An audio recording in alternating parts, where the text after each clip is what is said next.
today's edition is going to be swift, very swift. By 5 p.m. Nigerian time, we should be running up if we've not run it off by then. So I need us to please, let's make this a very powerful 45 minutes together, all right? And this edition is very powerful because if you see me want to share everything I know, if you see me always want to dedicate my time to impacting people, it's simply because I had someone that changed my orientation well over 12 years thereabouts ago. Okay, I had the privilege of working with him and working for him. Okay, it was the process of me working with this great man that I truly understood the meaning of leadership. Okay, and of course, the importance of giving yourself out to people in terms of sharing knowledge. The period I worked with him, he practically taught me, he gave me the foundation, like in the video I shared some few days ago. Okay, it was the foundation our guest today gave to me that I was able to build every other thing on, you know. And they said, if your business is knowledge driven, even when you have challenges, okay, it's just a function of time. Okay, what are your own current challenges right now? I speak to you today. I'm not saying to you, oh, Abioye is free of challenges. It's not true. As a matter of fact, if I allow my current challenges to influence my mindset, trust me, I should be under my duvet right now. Okay, but I know that everything I've built is knowledge driven. So these challenges are just opportunities specially designed to take us to the next level. Because for every challenge you overcome, the better and the wealthier you become. Okay, 10 years ago, my understanding about success changed. Okay, it's not exactly the way I conceive success. Okay, as a matter of fact, it will interest you or listen to me that just 2 months ago, my definition of success changed again. And at this edition today, we are all going to be rethinking the concept of success. Okay, and with all pleasure, I'm super delighted to introduce to you everyone. Listen to me today, Mr. Omagbitse Barrow. Okay, Mr. Omagbitse Barrow is a great, when it comes to impacting knowledge, is one of Africa's best. Okay, and I want to encourage every one of you listening to me today, immediately after this session, please just go on Google, just Google the online FICO. Okay, Google the online FICO. There are a lot of interesting podcasts by Omagbitse Barrow that I believe will greatly impact you. Okay, Chinyere, if you can hear me clearly, just put the online FICO. So on your chat, please kindly join me, just chat, welcome Mr. Omagbitse Barrow. Good evening, Omagbitse Barrow. Thank you so much for joining us today. Good evening, and thank you very much, Abioye, for this opportunity to speak with you and your colleagues, friends, and associates this very quiet evening on the subject of success. So I'm ready to go anytime you are, and I'd like to hear from you in terms of how you want us to go about this. You want me to speak for a while? Will there be questions and answers? Just so that we can deliver in accordance with your expectations. Beautiful. We actually ready. I'm sure most of us couldn't sleep last night because we're eagerly looking forward to this edition. And for me, I have my P square right here, my pen and paper, the concept I learned from you, and I believe everyone watching us right now, they also have their P square. And what I think we should do is, I would like you to just run us through your thoughts because you inspired the topic today. Okay, so I want it to really flow directly from you. Then in the course of listening carefully to you in the next 15 minutes, 20 minutes, depending of how long you want to drive this, then we'll be able to ask you questions. And I want to encourage everyone, as Omagbitse Barrow is going to take us through this very journey, just listen carefully. And of course, then you can start typing out your questions. Then we'll give some of us the opportunity to talk live. Then you can ask those questions directly. So over to you, sir. Thank you. And again, congratulations and well done for all the amazing work that you are doing. And congratulations to everybody who is here, who is eager to learn and to become better at the things that they do. So essentially, I'm going to be talking to you about a subject that I am very particularly concerned about, the concept of success. Here's what I think, here's what I know, and here's what I believe. That the reason why we have a lot of problems in our world, in our society, is because of how people have defined success. And perhaps, according to my theory, how they have defined it wrongly. So the wrong version of success, the wrong version of the pursuit of success is a huge problem in our society. It's the reason why, for example, people don't achieve certain things in their lives and they are completely disillusioned. It's the reason why, for example, people say that, oh, I am not born with a certain type of skills, or I don't have a certain disposition, and because of that, then my life is going to be full of failure. It's the reason why people experience failure sometimes in different parts of their lives and they give up completely. I mean, some people even end up throwing themselves over the bridge to die just because, oh, the gentleman who I wanted to marry jilted me, or oh, because when I got married, I could not have a child, or even in our local context here, that oh, because I married, had a child, and my child is not a boy. People are killing themselves and knocking themselves over because of things that are not as consequential as they should be. This is why people are committing daylight robbery in the name of corruption and all sorts of practices in our society that are destroying our country, our continent, and our world. It is all because, from my experience and reflection, people have perceived and are pursuing success in a very wrong way. So this evening, I would like to share with you three paradigms around success, three things that I would like us to consider as different, differentiated, and alternative ways of viewing success, and how this differentiated or alternative view can perhaps not just improve our lives, but also improve the lives of our society, our communities, our continent, and our world. Okay? So this is essentially the context that if we define success properly, we will achieve a better society. So what are the three paradigms that I would like to share with you? First is to think about success as a process versus thinking about it as a destination. And this is very, very important. So the first paradigm, that success is a process. Some people call it otherwise, that success is a journey rather than a place. That success, ladies and gentlemen, is a process that doesn't end. That the journey of success is not about achieving one particular thing or reaching one particular place in your life. Sometimes you hear people talk about the fact that an opportunity came up. The fact that you have achieved that opportunity or you have reached that opportunity, that's not what makes you successful. What makes you successful is how you journey from that point on. Now, the journey of success has its highs and its lows. We call them the vagaries of life.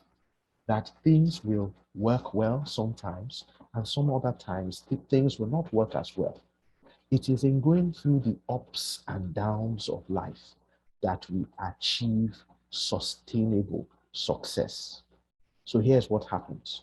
When people think about success as a destination, as a place that you will arrive, and once you arrive, you are now successful, there are many things that could go wrong.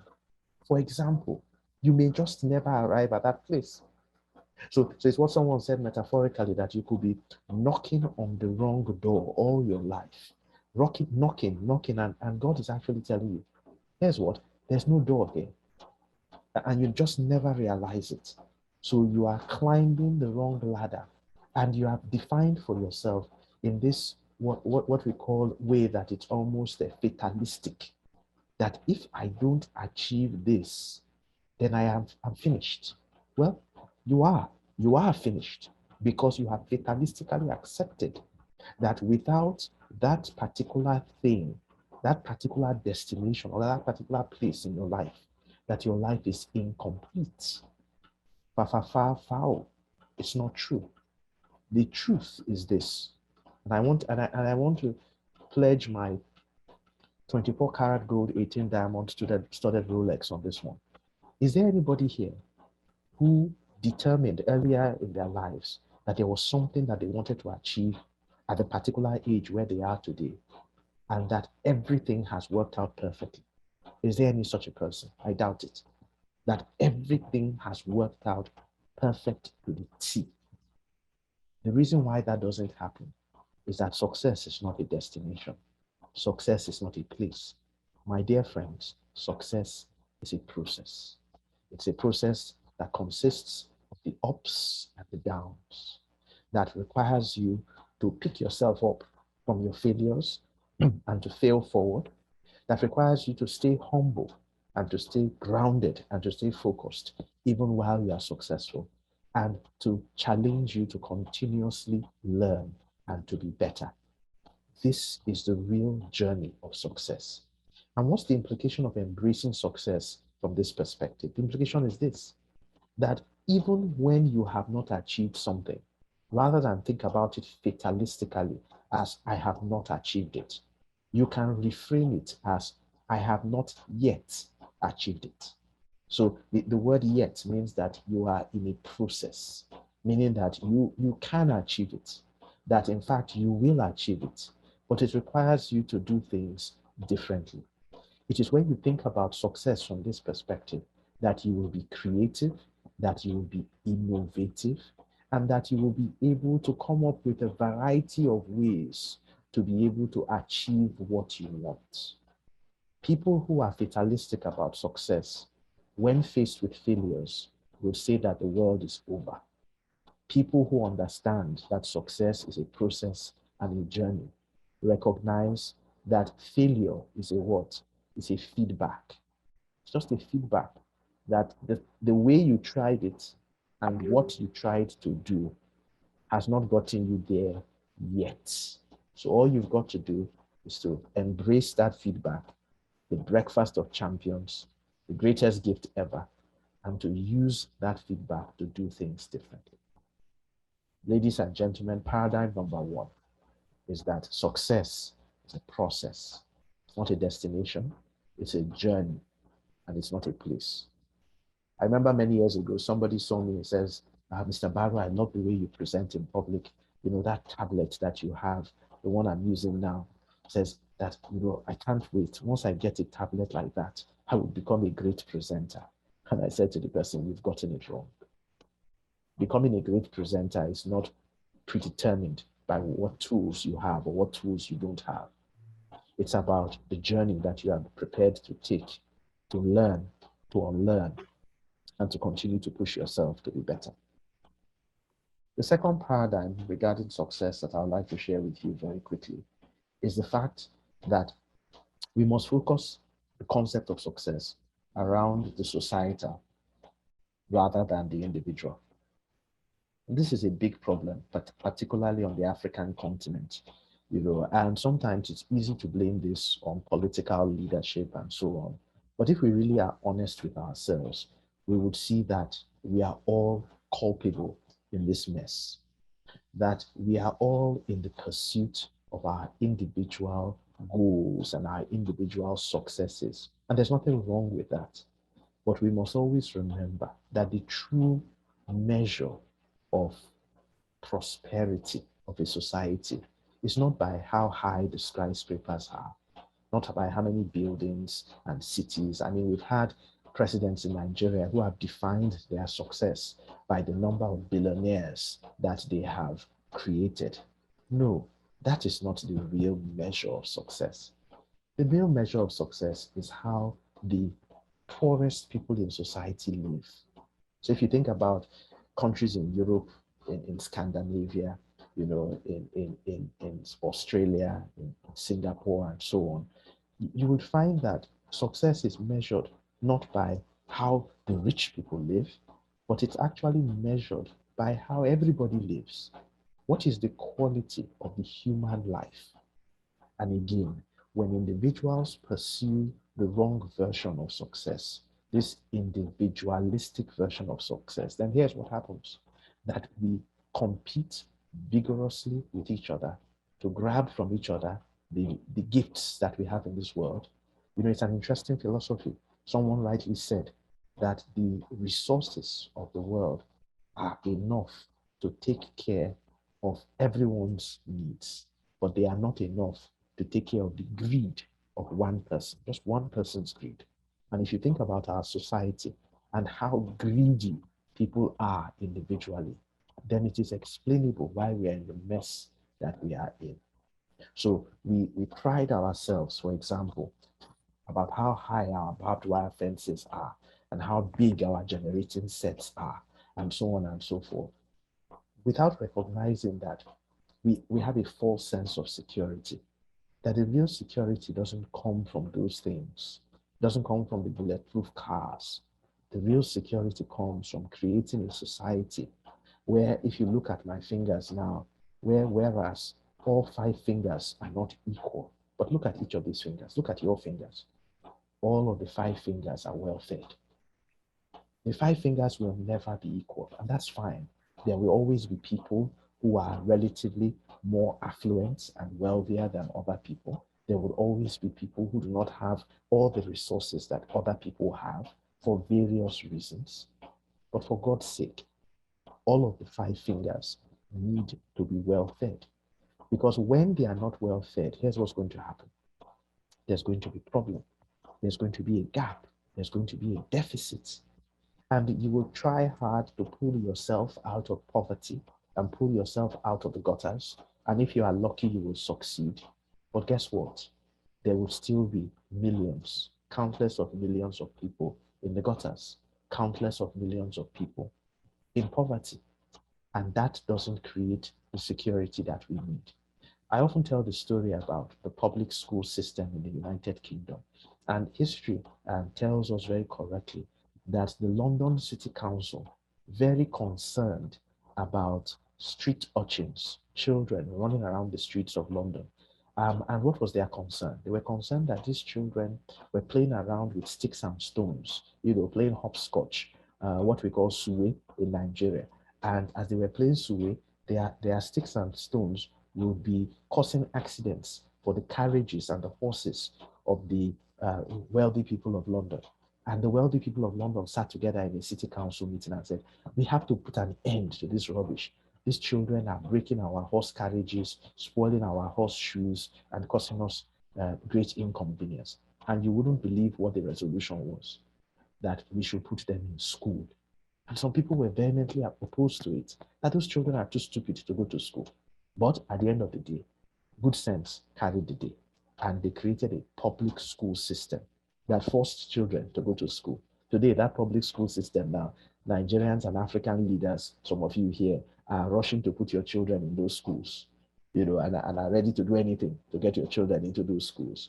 Those schools were created so that there will be a balance in society. Selfish as it may have been their original intentions, but you can see that when we focus on the societal, we indeed create a better society, a more prosperous society for everybody. And that's a real measure of success.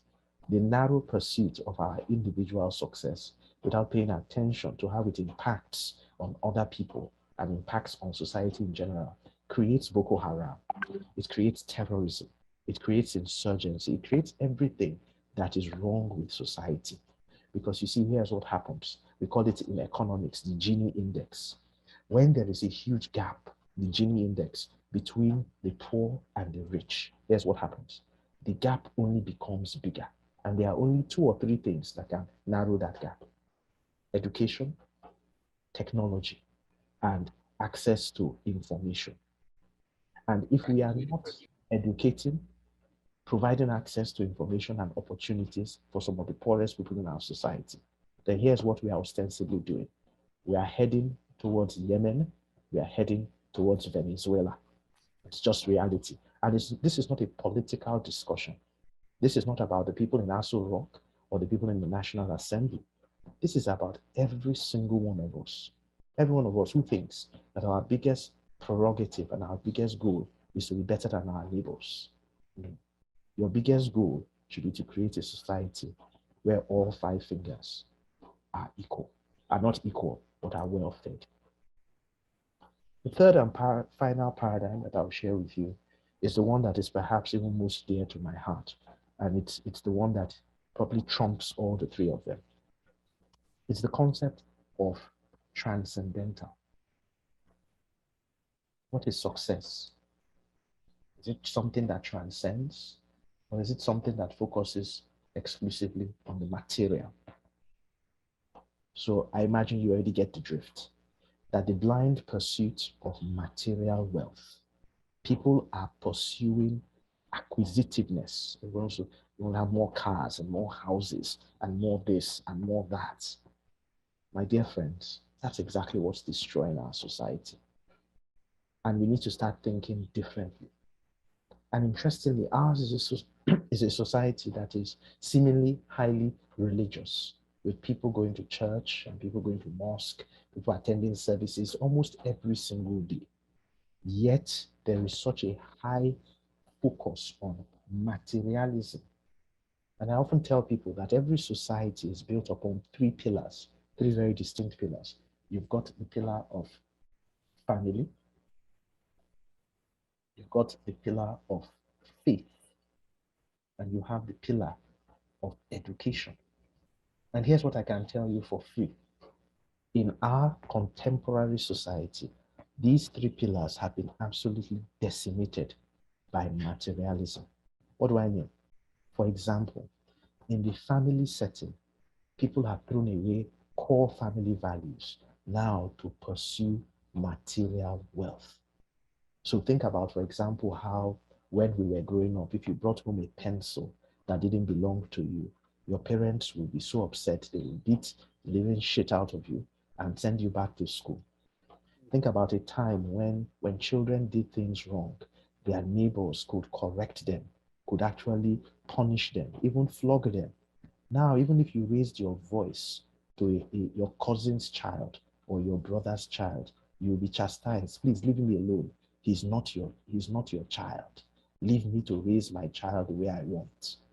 We are now in a generation when parents who went through very tough times growing up in the 1960s, 70s, and 80s, all of a sudden now, these parents of the 21st century, having suffered so much in their youth, are proclaiming from the mountaintop that they do not want their children to suffer. As if to say, those sufferings, in quotes, those inconveniences of reading late at night, of studying in dark and dreary rooms, as if it wasn't those things that made you who you are. Now we have thrown away all of those values and we are saying we want our children to be comfortable beyond reproach. But what we don't understand is that we are spoiling our children rotten.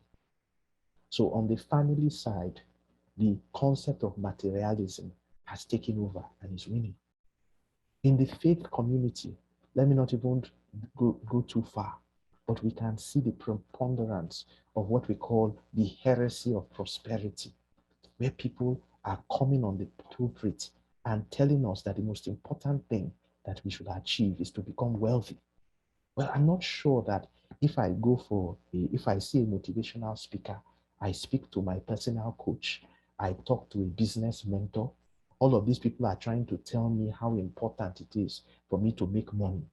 Then when I then go to church on Sunday, then the pastor is telling me the same thing without reminding me that there are consequences for the blind pursuit of material wealth.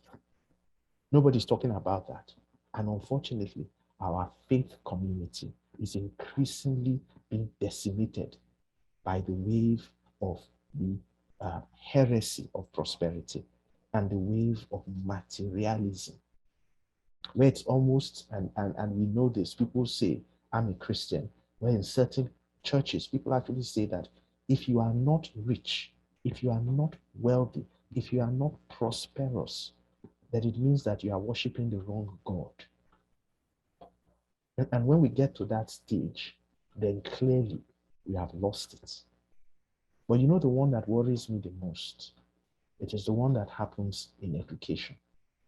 And this is the one that is the scariest. And I always say this, and I can say this anywhere, that growing up in the 1990s, when we are writing WAEC, when we are writing JAM, you say, there's Expo. They will now bring one paper. Everybody will gather. People will be solving it. They will be distributing it, isn't it? But God help you that your parents ever caught you doing that type of thing. Many of us know what I'm talking about. Today, in the 21st century, in most parts of Nigeria, I can beat my chest proudly and say that if your child goes to a secondary school in Nigeria, that the ultimate exam is WAEC or NECO, I can tell you unequivocally, 98% of such schools are the ones organizing the exam malpractice on behalf of the children. Organizing the malpractice in conjunction with the parents. Oh, yes. And telling us, I mean, we've had so many interactions and real life examples of this where they actually tell us that, the reason why they have to do this is because the children are not very smart. That without the cronje, without the expo, the children cannot pass. My God, imagine that coming from the principal of a school. Principal, so what was your job? You failed in your duty, and and this is what it is. Ladies and gentlemen, pay attention to this. This is violation. It's a rape. You have raped the minds of those children. You've messed up their minds forever. And many of us know about this. Many of us pretend to be oblivious of it, and say, well, if that is the way the system works, that is the way the system works. Let me tell you what they are doing to you. They didn't do it to you when you were a child, but you are doing it to your children. And a great man once said that if you cause any of these little ones to lose their way, it will be better for a rope to be tied around your neck and put by a millstone, and you'll be thrown into the ocean. And that is the punishment that you deserve.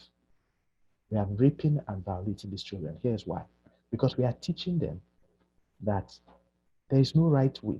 That in fact, the right way is to cheat. The right way is to use a shortcut. You're telling them that what's the point of reading and preparing for exams when they know that on the exam day, mommy and daddy will have worked together with the school and they will give me the expo. Can you imagine these children of expo will become the doctors that will take care of us when we are 80 years old? Is that the kind of doctor you want to take care of you? Or do you think that somehow, regardless of these mistakes of the past, that somehow, by the time those children become adults, all will be well? There is what we call cause and effect in society. It's just real. It has nothing to do. You can pray from now till whenever you want to pray. It's just how the world works. There are certain seeds that when you plant them, they will generate certain things. Save for the grace of God. But many times, you have already challenged him. So you know what? He will allow his permissible will, and it will happen. And what will happen will happen. Look at the society where we are today. It is because people are focusing so much on the material, and we are not focusing on the transcendental. And what is the transcendental? The things that transcend. I had a friend the other time who said to me his father was a politician in Nigeria. And he said, one day he was confessing to a group of us and he said, I would go to a bar or a hangout in Abuja and, right on the next sofa, people are insulting my father, saying all sorts of things, some of them true, some of them not. But I can do nothing about it. What transcends? A good name. A good name. People do all sorts of things to make money. Yes, you can make money, but where's your name? Where's your integrity? A legacy. These are the things that transcend. And ultimately, because again, we are a very religious society and a person of faith, it's also our eternity. That's what transcends. And if we think about our lives and we say, look, Indian people, I think it is Hindus who say they believe in reincarnation, that if you don't do well, you will come back as a goat or as a snake or as a dog, isn't it? Now, most people in Nigeria, either Christians or Muslims, so we believe in, the eternal God and the eternal life. And I ask myself, and I ask you to think about this, when you take decisions in your business, when you take decisions in your work, in your family life, do you take these decisions with the background that you want to have a good name, you want to maintain your integrity, you want to create a legacy that will survive you, not a material legacy. I mean, some of the richest people, as we know from 50 years ago, transgenerational wealth transfer is very limited in the African continent. And it's because of this. It's because the basis for which upon that wealth was created was flawed ab initio.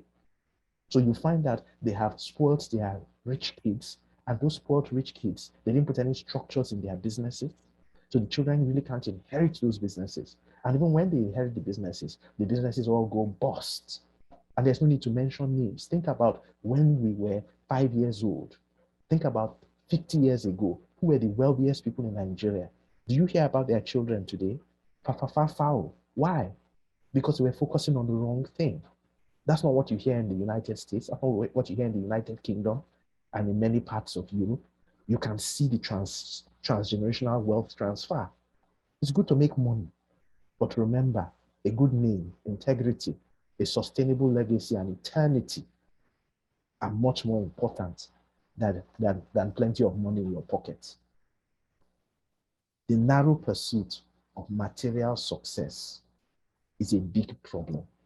So, my dear friends, as we think about our lives, as we think about the choices we make, I will end by sharing with you a story on this particular point. It's a story I tell all the time. I was at the National Association of Proprietors of Private Schools annual conference in Niger State many years ago as a speaker. And after I had spoken and I was speaking about these types of issues and about ethics and so on and so forth, and I was talking about exam malpractice. And at the end of my talk, the Q&A, so there were questions coming in. And one of the questions that I left it till the end because it was such a pregnant question, such a powerful statement the person made. And I set up the audience, over 2,000 people in that hall, and I set them up by saying that, oh, there's a question here. Oh, I'm a bit shy to read this question. What do you think? The high table, they said, oh, Mr. Barrow, go ahead and read the question. They didn't know I was setting them up. What was the question? The gentleman or the lady wrote that, Mr. Barrow, thank you for your talk. You see, all the people on the high table, they are all school owners and school directors. Most of them are Christian leaders and Muslim leaders. Their schools are Christian schools and Islamia schools. But you know what, Mr. Barrow? Those people are neck deep in the exam malpractice. They are the baba of exam malpractice in Niger State. One after the other, each person on the high table took the microphone, wasted our time for another 30 minutes, assuring us, giving us assurance that they are not corrupt, that they are perfect human beings. And the whole room went up in uproar.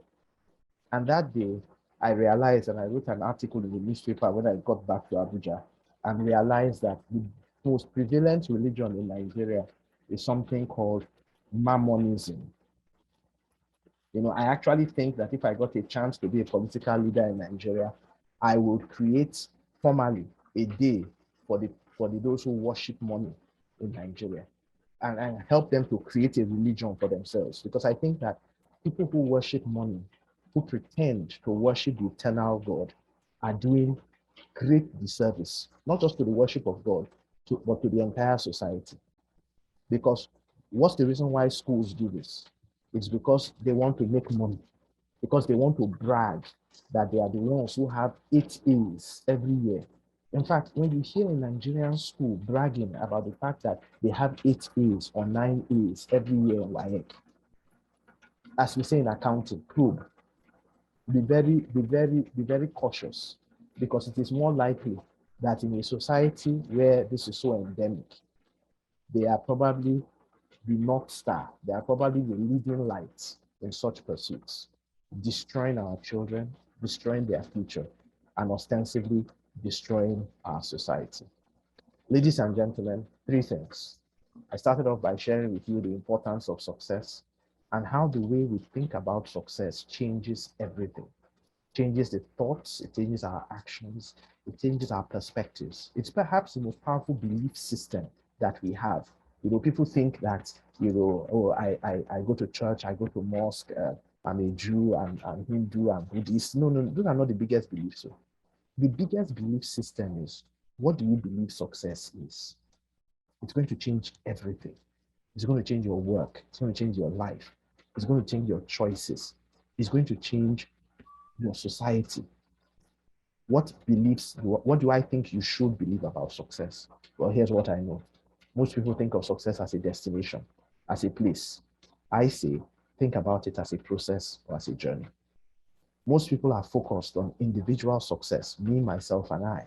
I say, let's think about the success of our society.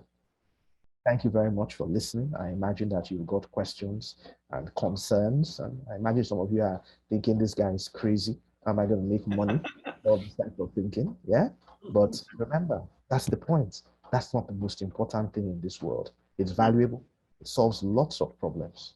But there are certain problems that it can't solve. And the only way we can solve those problems is about thinking differently about success. Thank you. Wow, wow, wow, wow. Thank you so very much for restructuring our mindset this evening.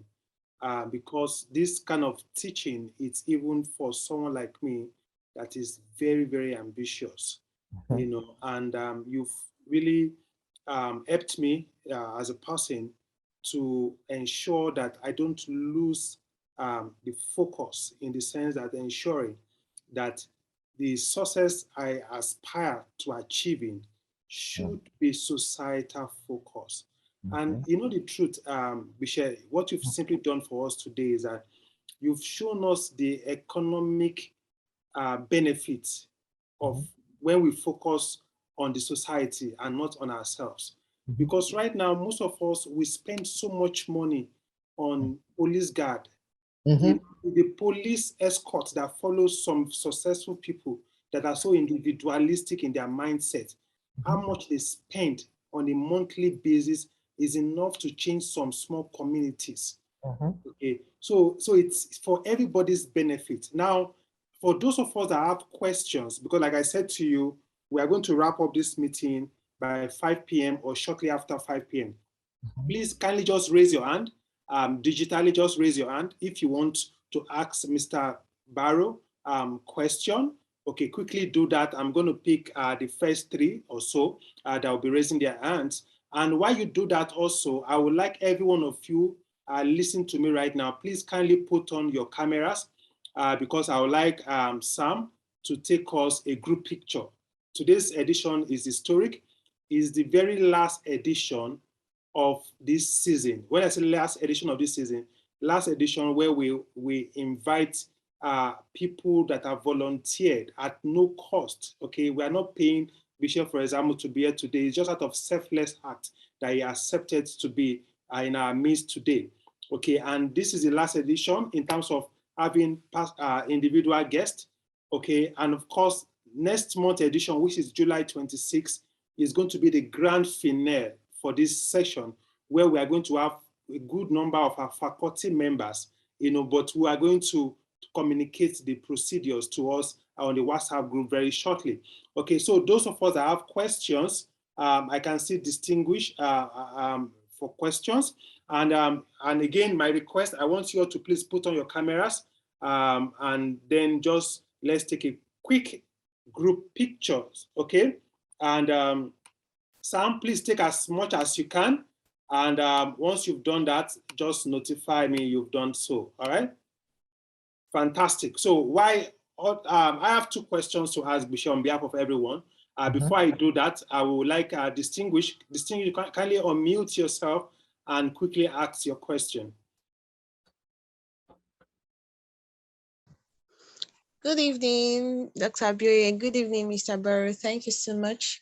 Good evening, everybody. Sorry, I can't turn on my camera. My camera is quite faulty. Okay, my question is on what Mr. Barrow said about the education sector, because it's really a deep root.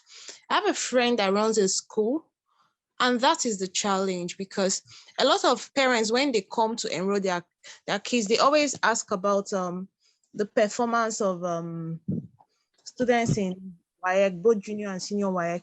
And while he has gone the extra mile to ensure that the teachers complete the curriculum, they do the hard work and all that, a lot of students these days are also now used to not reading. So the records are not at par with other schools that they are giving the answers. And that is a concern in the growth of his school. So as of, I think that was last year or earlier this year, he was telling us that the pressure is so much and he wants to compromise so that he will be able to get more students. Because once parents know that your WAEC results are not that, when they call the first 10 or first 5 in the state, your school is not among, they are, skeptical in enrolling their students in, their children in exam. So how does he conquer this pressure and still stand out without compromising on the growth of his school and ensuring that the students also have excellent results? Thank you. That's a great question. Distinguished Chinyere, thank you. I will come to it. Abioye, you want to go ahead with your questions? Yes, please, Bishay. In the course of today's teaching, you spoke about, extensively that success, it's actually a journey and not a destination. Okay. And you also challenge us. Unfortunately, none of us could win your good Rolex wristwatch. I was really looking forward to winning it. And you said so. Exactly. And you said something about it's very difficult for us to say, okay, when I'm 40, I want to achieve this. Okay, when I'm 50, I want to achieve this. Now, how can we use goal setting, okay, to guide these expectations? And how do we manage the disappointment of not meeting those goals? Okay, because I just wanted to help us create a balance so that people don't feel it's okay not to meet up with their goals and aspirations that are time bound.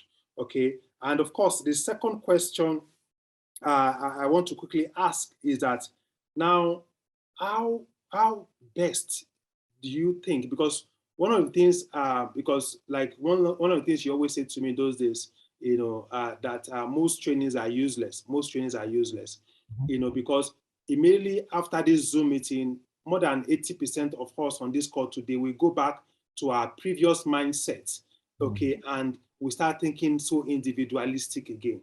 What practical frameworks will you suggest that will guide us for the next 100 years, okay? For those that are still young enough, maybe those of us that are 2 years old, okay? For at least that will guide us a lifelong concept, framework that you think we all need to adhere to on a daily basis that helps us to think societal as against individual. Thank you so much. Okay. All right. So there's one more person with their hand. Should I take that hand and that question, and then yes, please. Yes, the answers? Perhaps that will be the last one because of time. Yes, Mr. Joseph from Ghana. Yes, good to see you, Mr. Joseph.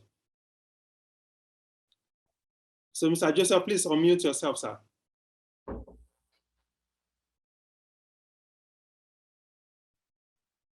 No. Okay. Sorry, Mr. Joseph, we can't hear you. It looks like he's out. Yeah, I can see him speaking, actually. All right, okay. His microphone is muted.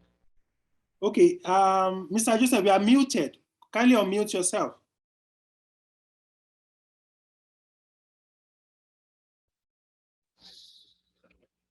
Sam, is there a way you can help Mr. Joseph out in any way? I think, yes, he's still muted. I think it's from his hand.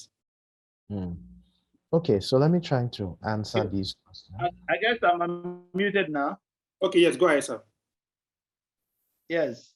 Good afternoon, Mr. Dr. Abioye, and then good afternoon to the very fine speaker. In fact, I joined late, so I couldn't get his credentials. Good afternoon. Yeah, but I must say that I'm really thrilled to hear that the topic is treating, because I'm a teacher here in Ghana, and I am sick with the system, what is happening when it comes to education, because it's like we've thrown ethics and everything to the dogs.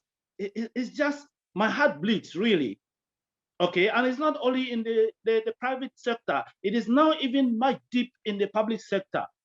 So we're not teaching our children anything, and being an education, I'm really very, very, very sick. But I would attempt to say that this is what we should be doing. Head doc asking what we can do. But it is the fact that after this training, none of us should sleep over this. You have a voice, okay? Let's educate, especially we those are in the sector. Let's talk to the students. Let them know that it is good to struggle and to build yourself. After all, education is about acquisition of knowledge and not certificates. Many of them cannot go anywhere with a certificate, so it really doesn't help.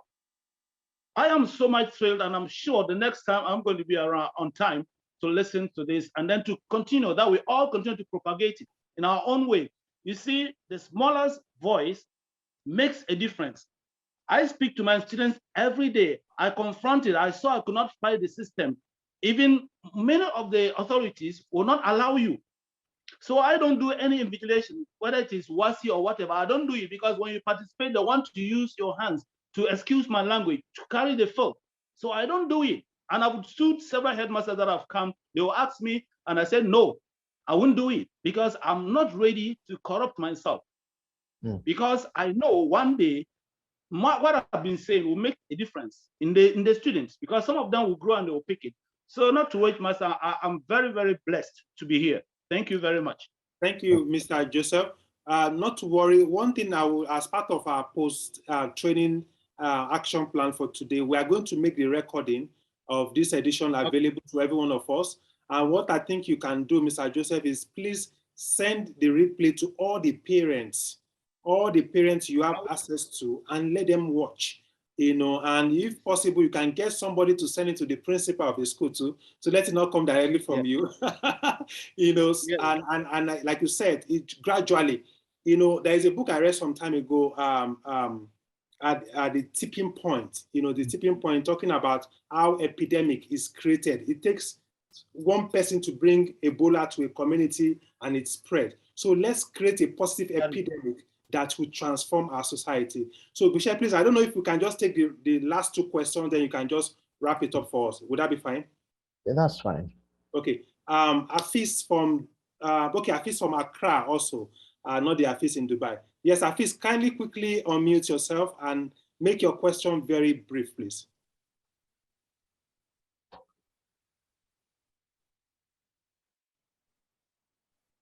Okay, thank you very much. Thank you very much, Dr. Abioye and Mr. Barrow. Thanks for being here. Thanks for your time. So I think, first of all, this whole thing actually got me very settled and listened very proactively, because this is a very, very big eye-opener for me. And let me give you just a little bit of my background. I co-own a startup in Ghana. So I and my partner, we usually talk about, people building startups every day. I'm a tech founder. People build startups every day. And then they come on the internet and say, oh, we are building this to do this for Africa and that and that. But at the end of the day, the idea around building those startups that they're building is to make money for themselves and make themselves feel comfortable. And that is very sickening, right?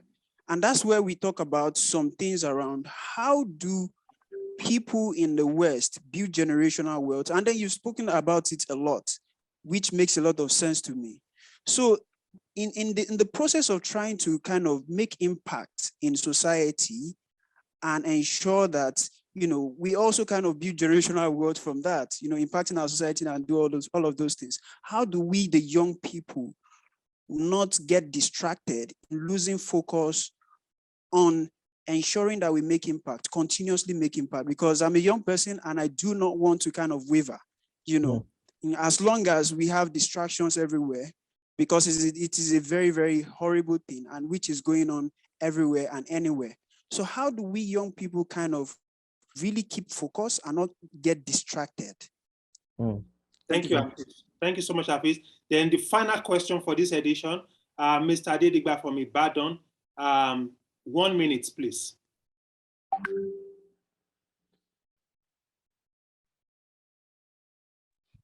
Good evening, Good Mr. evening. Barrow. Good evening. Good evening, sir, and good evening, Dr. Abioye. I really enjoy every bit of your training. They are just too practical, and I love what I've been hearing since. I love it a lot. Mine is not a question. I just want to respond in a way to someone that asked a question about compromising when it comes to people want to know if the grade of your school are not good. They don't want to know how you go about it. Some will pretend. Some parents will pretend as if they don't buy results, but they will be telling them that if your grades are not superb, I can't enroll my child. Now, this is what this is what I do for my children. I made them to understand that even without competing with people with high grades, because it is easy to get grades, even without working for the grades. So if you are trying to compete with grades, you may not win. So what I do from the beginning is I give them an opportunity that will make them to be able to always put in their best. I always give them alternative. You have to do well in your grades. I will never settle any teacher for your grades.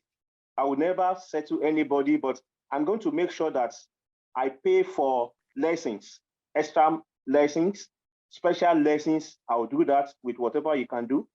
We'll make everything comfortable for you to be able to do your homeworks and every other thing. At the same time, we are still giving them an alternative way to making it in life. All my children, I enroll them. They have another thing they are learning apart from the school. Some of my colleagues, they see it like, wow, it's not time for this. Sometimes I told them, so I should wait until after NYC before they know other things to do. That was what a lot of us waited for. So I gave them alternative. My boy, everywhere in the area, you see him joining wires together. I started learning engineering. The girls have started learning how to make hair, how to cook different food and the like. And they are finding fun there. The only thing I'm just letting them know is that this is how you can turn what you know to money. Do you know what happens, sir? Anytime I go out, once I come back, there's a program, they were the one that showed me on GoTV. There's a program, Real Life. They call it Real Life or Real Time. That's what they watch always. That program is about people who do things in a practical way and they succeed with it. I'm telling you, sometimes my daughter will just tell you, Daddy, I'm going to make a special something for you, and it's not going to cost us. What are the ingredients? She'll just say, just give me 1,000 naira.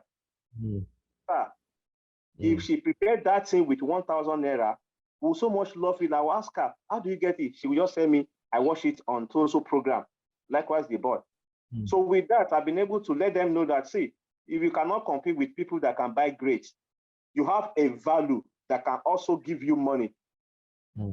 So that is my own way of making them to be able to fit in with the environment that we find ourselves now. Thank you. You're welcome. Thank you, Mr. Dedigba. Sorry, let me just accommodate Bonali Lawa.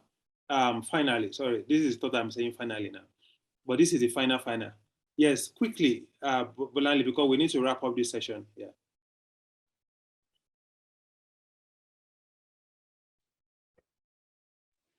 Hello. Hello. Thank you, everybody.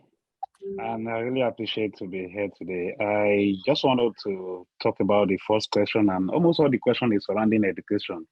But I can say this whole thing about trying to compromise because of the focus of the society when it comes to success is all inclusive in all sectors of the economy. You know, if you look at, I'm into real estate, I do the investment and development, and I realize that most time, if you really want to compromise, if you really want to, you are not focusing on solving a problem, you realize that you just join them. You just want to be part of it. But for a very long time, I've been in this profession for the past 8 years. I keep doing it the way I know that, okay, I'm just solving a problem. I'm here to solve a problem. And that is why, even if I don't advertise, even if I don't, a lot of people still come back to me. I get most of my repeat customer from my existing client. So I enjoy it, but sometimes it's not easy when you see people that compromise and they are doing very excellently well. You wanted to feel like, can I do this? Can I do this? So the question I'm asking is, how do you maintain that level of understanding that success is not always about you? It is about the problem you are solving in the society, about the changes you want to bring into the profession. How do you cope in this kind of environment we all find ourselves? That's just the question I want to ask. I think it's all correlates to the previous question that I've been talking about when it comes to education. Yeah. Thank you, sir. Thank you so much, Mr. Bolanle.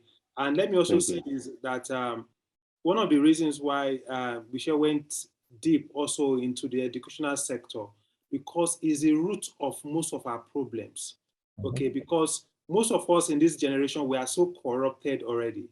And for us to rescue our society, we need to quickly start remodeling the mindset of those young children, you know, and the role we also play as parents. And before Michelle quickly wrap up for us, let me also quickly say that if you go on YouTube, for those of you that have seen the Project 40 documentary, I encourage you to watch it, Project 40 by Abioye. And I need you all to also use it as a template to creating your own story, okay, to creating your own authentic story about how you failed and the things you did that brought you back online. For me, after shooting that Project 40 documentary, it will interest you. Like I've even failed bigger than I failed 10 years, 5 years ago. But guess what? And I have more stories to tell. So I'm working on the part 2 of the documentary already. And I want to encourage every one of us to flood YouTube with your authentic documentary that talk, because most successful people in our society, they cannot even explain their journey properly, their processes, okay, because even they are not even proud of those processes, okay. Then, of course, we dropped the link to the WhatsApp group. We have what we call the Project 40 Knowledge Hub on WhatsApp. You may wish to join the WhatsApp group. The link is there already on the chat column. That's where we pass information. And of course, I want to encourage you. We also dropped the link to the online EFICO, where you can listen to lot of podcasts from Abioye Barrow, okay? And we also drop that link on the WhatsApp group again, okay, for those of us that might not be live with us and be watching the replay, all right? So I really encourage you to do this. So Abioye, over to you, sir. All right, thank you very much, Abioye, and thank you all for your questions. Lots of interesting comments also on the chat, so please let's pick them up and reflect on them. Good to see you, Dr. Benjamin.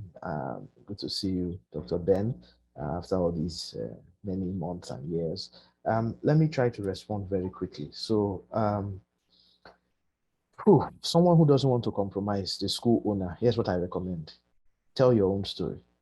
You see, people are advertising their schools and they are even using the word magic by the side of on the billboard. They are saying they are doing magic and people are clapping for them. Perhaps we need to start talking up our own reality, our own values. So I would say to that school owner, tell people that in my school, advertise it on a billboard, that in my school, we don't do expo. You know why? Because you need to attract the right people to your business. You know, I never hesitate to talk about this for 12 years now as a corporate trainer and an organizational development and strategy consultant, that I've never paid a single bribe to get business for that company for 12 years. And we are alive and we are well. So you need to talk about your own reality that you don't do to attract in your business, in your school. Shout on top of the mountain, put it on a billboard. Because if you don't, your enemies are putting their own on their billboard. They are writing there that we are guaranteeing 9 A's. You write there that we are guaranteeing well-developed human beings who are not born out of corruption and who are not born out of cheating. State it in your own billboard. Tell your story. Abioye talked about goal setting. Yes, it is very important. You know, I think it was this gentleman comedian, what's his name? Teju Babyface. I remember watching him on TV one day, and he said, if God told you all the problems you are going to have on your journey towards success, you will never start. Now, that doesn't mean that you shouldn't have a plan. I am 180% behind planning, organizing, and strategizing. And think about it like the Super Eagles of Nigeria. When success and disappointment comes, Abioye, what do we say the Super Eagles should do? We need to go back to the drawing board. So you go back to your own drawing board. There's nothing wrong. But plan you must, strategize you must, complain and whine and be worried. You certainly don't want to do those things. So don't worry, because you can't even add one strand to your hair, isn't it? So if you have a problem, if you have a challenge, you go back to the drawing board, you strategize. That's the answer. You fail forward. You ask yourself, what do I need to stop? A framework for you. 3 things, we call it traffic lights. What are the things I need to stop doing? What are the things I need to continue doing? So that's red, amber, green. And what are the new things I need to start doing? A very powerful framework. So Abioye, to your question about frameworks, about learning. See, every time you are exposed to new knowledge, like how there are some paradigms shaking in your heads now, you ask yourself, going forward now, today, what am I going to stop doing? What are the things I'm going to continue doing that I'm already doing well? And what are the things I need to start doing that I haven't done before? You know, related to that, somebody said, how can we as young people and business people, especially the gentleman who talked about startups and technology, how do we create transgenerational wealth? Here it is. They say if you, Mr. B, I wrote it on my screen, Mr. B, Bassi and Company in the 1980s and 90s, they say, if you want to be a millionaire, then you've got to think like a millionaire, right? So if you want to be Europe and you want to be America, go and check. You have to think like them. You have to change the way they think, change the way they organize their society. One of the things I found about Black businesses is that, and African businesses, is that we don't put enough structure into our business. We run it as a one-man business. We run it from our underwear. We run it from our backyard.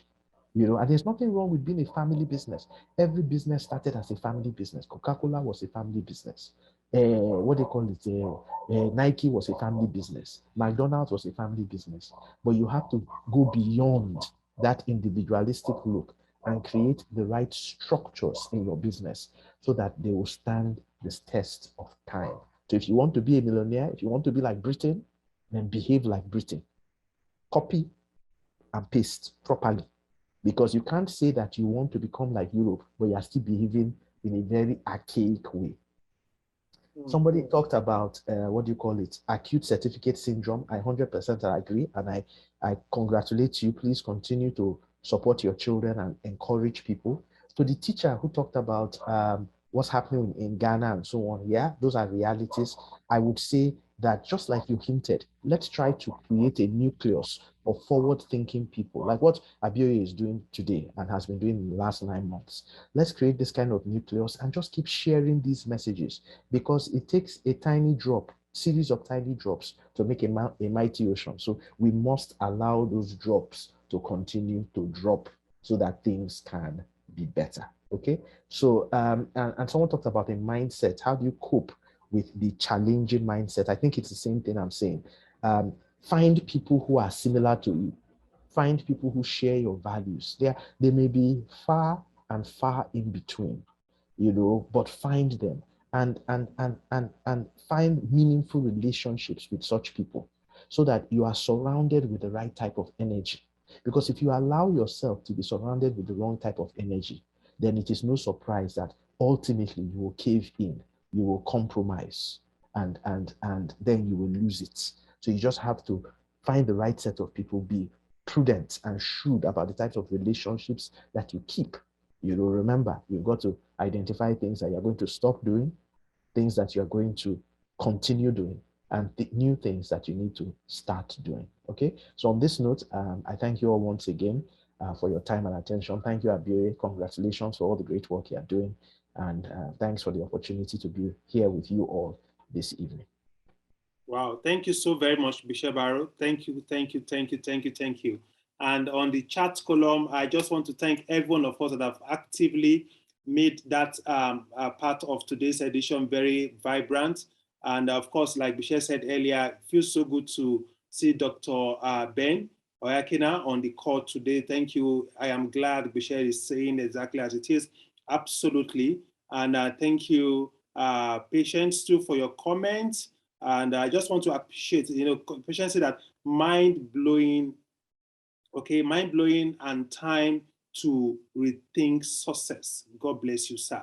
Truly, indeed, mind-blowing, okay? And I have another comment here from Oyinbo, simply said that my thinking has changed by this great mentoring, Thank you so much, sir. Absolutely, same here too, okay? And of course, I am giving you a standing ovation right here, Bishé. That is from Dr. Benjamin Oyakina. Then of course, I have, okay, Bonale, you've spoken already. You've asked your question. Thank you, Chinere, for dropping the link for the online FICO.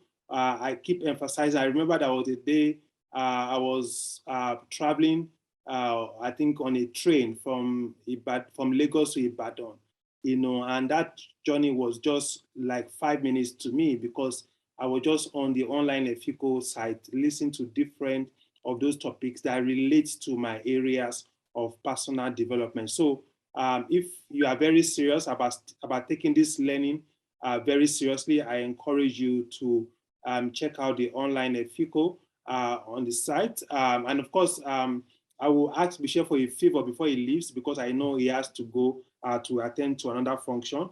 Bishé spoke about thinking, if you want to be a millionaire, think like a millionaire. There is this book right in my hand, is How Successful People Think by John C. Maxwell. It was one of my associate Progress Grateful in the office on Friday. He said, "But there is this chapter I want you to read." I've always had this book. I've read it once before. I read the chapter. I had to start reading the book all over again as part of my resetting for the weekend. So I want to encourage you to check out this. And I'm also going to post some of Bishé Barrow's learning materials on the WhatsApp group for those of you that would like to invest, okay? If you don't pay, you can never pay attention, okay? This event today, financially, we are all receiving it for free, but there's some certain investment we all need to still make on our personal development. So I'm going to post those learning materials. And of course, those you can get online, you get those you can get offline. We will guide you through the process. And for my friends in Ghana, not to worry. For those of you that are interested in those materials, just indicate. And of course, on my next trip to Accra, I will come along with it, because we have something big coming up in Ghana very shortly. Okay. And of course, before I ask for the last favor from Bishé for this edition, I just want to announce to you that on the 26th of July, we are going to have the grand finale for this season. Then we are going to move to a new season from August this year. And 40 members of our community will be awarded. You are going to receive a special award on the next edition. These are 40 most improved members of the community, 40 people that have engaged the most. And of course, and we have seen that their businesses has got the capacity to truly impact the society positively, all right? So I just thought I need to make that announcement. So I encourage you to please make it a date, 26th of July.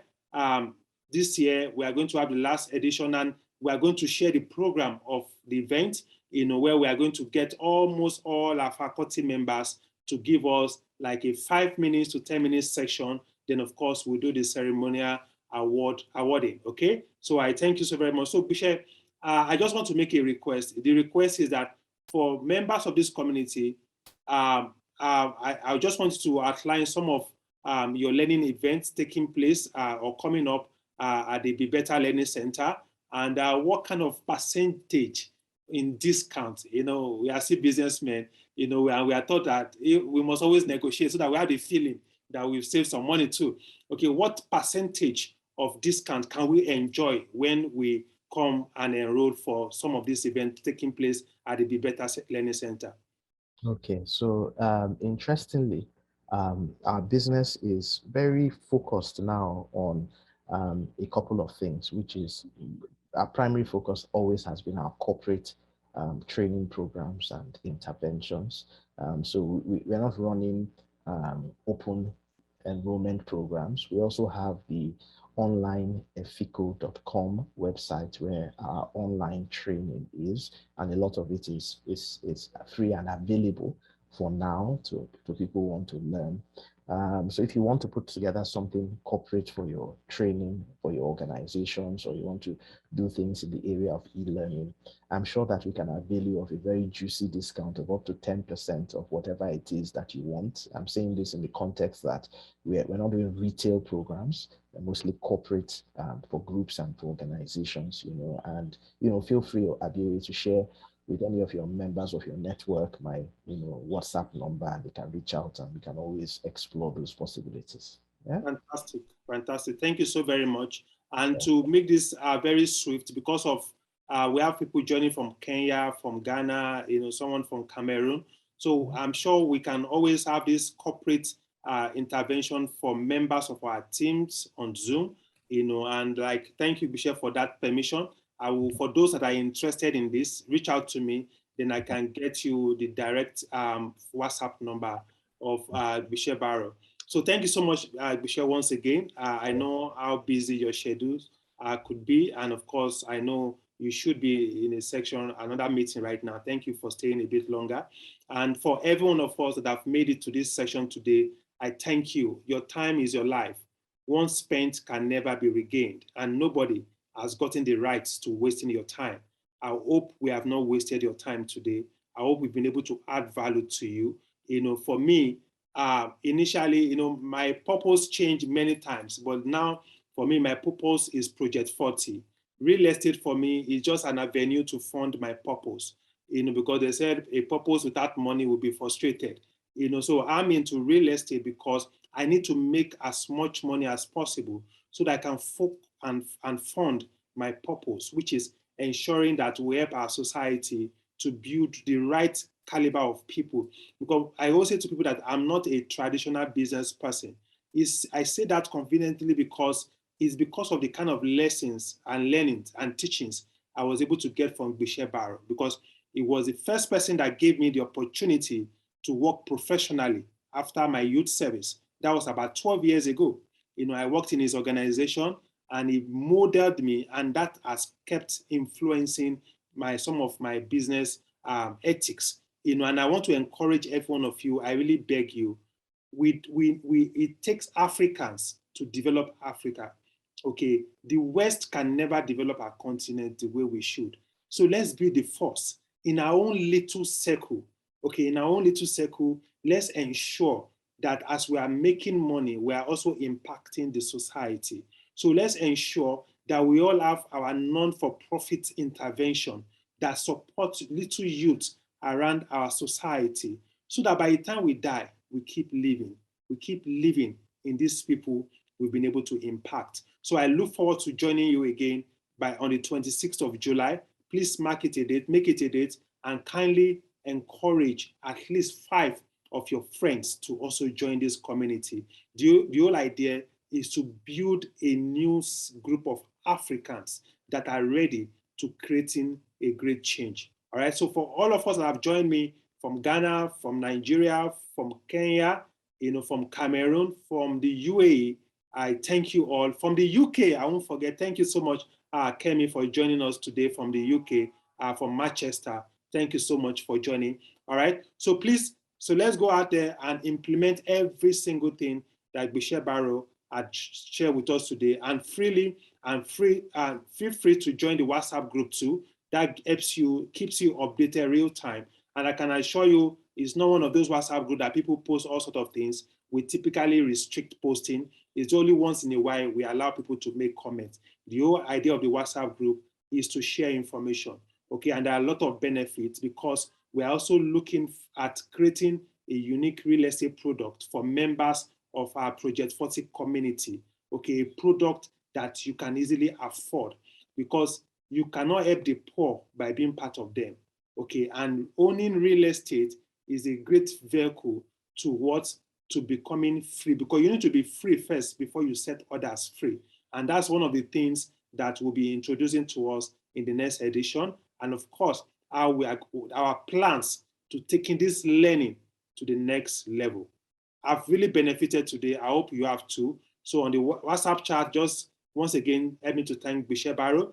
And of course, I thank you all for being part of this edition today. And I look forward to seeing you next month. My name is Abioye, and I sign out for this month. God bless you all. Bye for now.